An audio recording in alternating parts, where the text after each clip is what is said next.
ഇനിയിപ്പോ എന്താ? യാത്ര മരണത്തിലേക്കാണോ? മരണത്തെപ്പറ്റി ചിന്തിക്കുക. കുറെ വയസ്സന്മാരുടെ ചിന്ത ഇതാ.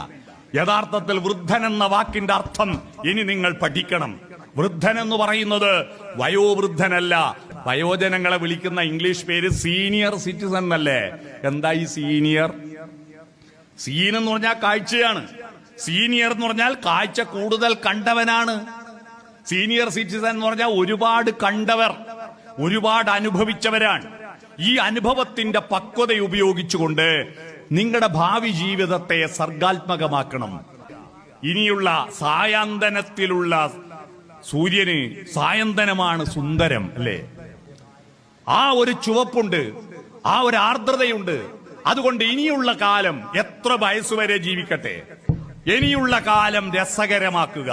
അല്ലാതെ ഇനി എന്തെല്ലാം പോക്കാപ്പാ, എന്ത് സുഖം, എന്താ എങ്ങനെയുണ്ട് ആരോഗ്യം, എന്ത് സൂക്കേട്, എന്ത് ആരോഗ്യം, എപ്പം നോക്കിയാലും പനി ചീനി, ഇങ്ങനെ സ്ഥിരം സൂക്കേട് പറയുന്നവരെ ഒരിക്കലും സൂക്കേട് വിട്ടുപോവില്ല. രോഗത്തെ നിങ്ങൾ പരിഗണിക്കും പോലെ ആ രോഗം നമ്മളെ കൂടെ നടക്കുക. രോഗം മനസ്സിനാണ്. ആ മനസ്സ് സന്തോഷപ്രദമാക്കുക, ആർദ്രമാക്കുക. എങ്ങനെ മനസ്സ് സന്തോഷപ്രദമാക്കും? അതിനുള്ള മാർഗങ്ങൾ എന്താ? അതിന് എത്രയെത്ര മാർഗങ്ങൾ നമ്മുടെ മുമ്പിലുണ്ട്. ഒന്ന് പ്രധാനം നിങ്ങളുടെ സമ്പത്താണ്, അല്ലെ? പൈസ ഉണ്ടോ? സന്തോഷമുണ്ട്. പക്ഷെ പൈസ ഉണ്ടായിട്ട് സന്തോഷം ഉണ്ടാവില്ല. ആ പണം എങ്ങനെ ഉപയോഗിക്കുന്നു എന്നുള്ളതാ. ഞാൻ ഈ പെൻഷൻകാരോടെല്ലാം സമ്മേളനത്തിൽ പറയാറുണ്ട്, നിങ്ങളെ പെൻഷന്റെ പൈസ ഉണ്ടല്ലോ, മര്യാദയ്ക്ക് ഒരു കുപ്പായ ഇടൂല. ഇപ്പൊ പൊന്നാടി അണിയിച്ചതും അറ്റിയിട്ട് ആടെ വെക്കൂ. ചില വീട്ടിലില്ലേ ഈ പ്രൈസ് കിട്ടിയ പ്ലേറ്റും ഗ്ലാസും മറ്റേ കപ്പെല്ലാം ഉണ്ടാവും അലമാരയിൽ അട്ടി വെച്ചിട്ട്, ആരെങ്കിലും പുറത്തുനിന്ന് വന്നാൽ കൊടുക്കാൻ വേണ്ടിയിട്ട്, ചായ കൊടുക്കാൻ വേണ്ടിയിട്ട്. എന്നിട്ട് നമ്മൾ വീട്ടിൽ ആരാന്റെ വൃത്തികെട്ട പഴയ കുപ്പി പിന്നെ സ്റ്റീലിന്റെ ഗ്ലാസ് ചായ കുടിക്കും. ആടെ ആരും വരാനില്ല. നിങ്ങളുടെ വീട്ടിലെ VIP നിങ്ങളാ.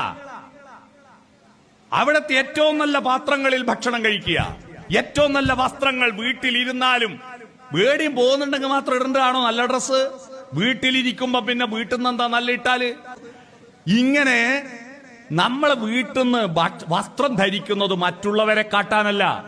നിങ്ങളുടെ വീട് വൃത്തിയാക്കുന്നത് നാട്ടുകാരെ കാണിക്കാനല്ല, എന്റെ സംതൃപ്തിക്കാൻ. നമ്മൾ കുളിച്ചു കഴിഞ്ഞാൽ നമുക്കൊരു സംതൃപ്തിയില്ലേ? നമ്മൾ നല്ല വസ്ത്രം ധരിച്ചാൽ നമുക്കൊരു സംതൃപ്തിയില്ലേ? അതുകൊണ്ട് നല്ലതെല്ലാം എടുത്തണിയുക.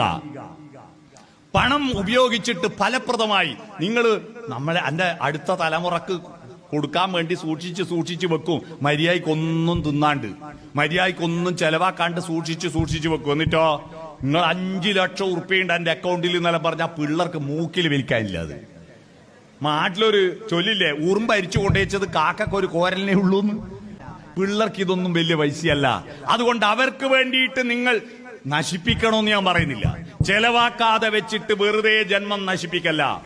അടുത്ത ജന്മത്തിൽ സുഖമായിട്ട് അയക്കൂറിയും ആഗോലിയും കൂട്ടി ചോറ് തിന്നാ അടുത്ത ജന്മം ഉണ്ടെന്ന് ഉറപ്പുണ്ടായിരിക്കും. ഇതുവരെ ഒരു പള്ളിയിൽ അച്ഛനും ഉസ്താദും സ്വാമിയും മരിച്ചിട്ട് ആടെ പോയിട്ട് ഈടെ ഇങ്ങനെയാന്ന് വാട്സപ്പിൽ അയച്ചു തന്നെ. നമുക്ക് മരിച്ചു കഴിഞ്ഞാൽ എന്താന്ന് ഇതുവരെ ഒരാൾക്ക് ഒരു പിടിയുമില്ല. ഈടെന്ന് ഊഹം വെച്ചടിച്ചു വിടുന്ന. ആകാശത്ത് എത്ര നക്ഷത്രം ഉണ്ടെന്ന് അറിയാം നിങ്ങൾക്ക്? 48,37,23,412 നക്ഷത്രമുണ്ട്. കൃത്യം എല്ലാം ഗണ്ണിക്കോ, ആർക്ക് എണ്ണാൻ പറ്റൂ? അതുകൊണ്ട് എന്തും പറയാലോ. അതുകൊണ്ട് മരിച്ചു കഴിഞ്ഞാൽ എന്താന്ന് ഒരു പിടിയും ഇന്നോളം ആർക്കും പിടികിട്ടിയില്ല. അതുകൊണ്ട് അവിടെ സ്വർഗം, അവിടെ ജന്നത്തുൽ ഫിർദൗസ്, അവിടെ പിന്നെ പറുദീസയൊക്കെ ഉണ്ട് എന്നൊക്കെ പറയുന്നത് ഇവിടെ ഇരുന്നവരാ. ഇവിടുന്ന് പറഞ്ഞ പോയവരൊന്നും പറഞ്ഞിട്ടില്ല, ഇവിടുന്ന് പറഞ്ഞ. അതുകൊണ്ട് നമുക്ക് കിട്ടിയിരിക്കുന്ന ഈ ജന്മം ഇതുവരെ നമ്മൾ ഒരുപാട് അനുഭവിച്ചു, കഷ്ടപ്പെട്ടു. നമ്മുടെ ഒരു ഭാഗ്യം നിങ്ങൾ നോക്കുക. നമ്മൾ ഒരിക്കലും നമ്മുടെ ജീവിതത്തെ ശപിക്കണ്ട. നമ്മൾ മഹാഭാഗ്യവാന്മാരാ. നമുക്ക് പഴയ പട്ടിണിയും ദാരിദ്ര്യമൊക്കെ ഉണ്ടായിരുന്നെങ്കിലും ഗ്രാമീണതയുടെ ആ തോട്ടില് തോർത്തിട്ട് മീൻ പിടിച്ച് പരൽമീന് പിടിച്ച ആ അനുഭവം നമുക്കില്ലേ? അതും ആസ്വദിക്കാൻ പറ്റി. ആധുനിക ടെക്നോളജിയുടെ സുഖങ്ങളും ആസ്വദിക്കാൻ പറ്റി. ബിരിയാണി തിന്നാൻ പറ്റി, നല്ല ഫോൺ ഉപയോഗിക്കാൻ പറ്റി, നമുക്ക് നല്ല നല്ല സുഖ AC റൂമിൽ കിടക്കാൻ പറ്റി, നല്ല നല്ല വാഹനങ്ങൾ കാണാൻ പറ്റി. നമ്മൾ രണ്ടും അനുഭവിച്ചവരാ. അതുകൊണ്ട് ജീവിതം ആസ്വദിച്ചിടണമോരോ വരിയും ആനന്ദ സന്ദേശരസ മധുരം. എന്തുകൊണ്ടാ?